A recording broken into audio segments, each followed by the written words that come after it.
Islamic scholar মাওলানা মিজানুর রহমান আজহারি বর্তমানে যে কয়জন ইসলামী চিন্তাবিদ রয়েছেন তাদের মধ্যে তিনি অন্যতম।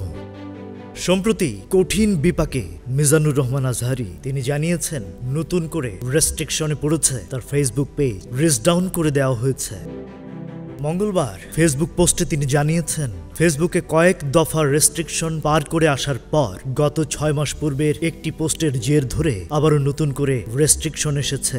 নির্যাতিত ভাইদের নিয়ে কথা বলা সহ আরো বেশ কিছু বিষয়ে শক্ত অবস্থান জানানোর ফলে এর আগেও রেস্ট্রিকশনের কবলে পড়েছি আমরা। তিনি বলেন, ভাষা এবং শব্দের বিকৃতি ঘটিয়ে আর্টিফিশিয়াল ইন্টেলিজেন্সের চোখ ফাঁকি দেওয়াটা এখন মোটেও সহজ নয়।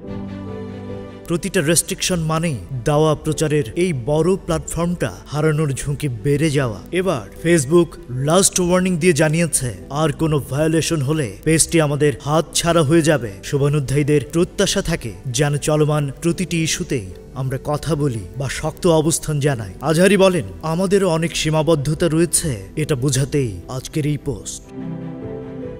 স্পর্শকাতর অনেক বিষয়ে চাইলেও আমরা ইচ্ছে মতো সব বলতে বা লিখতে পারি না। প্রজেক্ট আলফা বিষয়ে বেশ কিছু আপডেট দেওয়ার ছিল।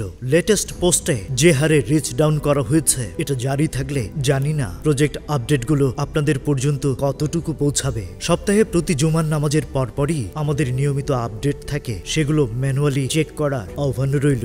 এর আগে তিনি আরেক পোস্টে জানিয়েছিলেন পর্যায়ক্রমে সকল ইবতেদায়ী মাদ্রাসা জাতীয়করণের সিদ্ধান্তকে স্বাগত জানাচ্ছি। Rajib Raihan, news flash 71।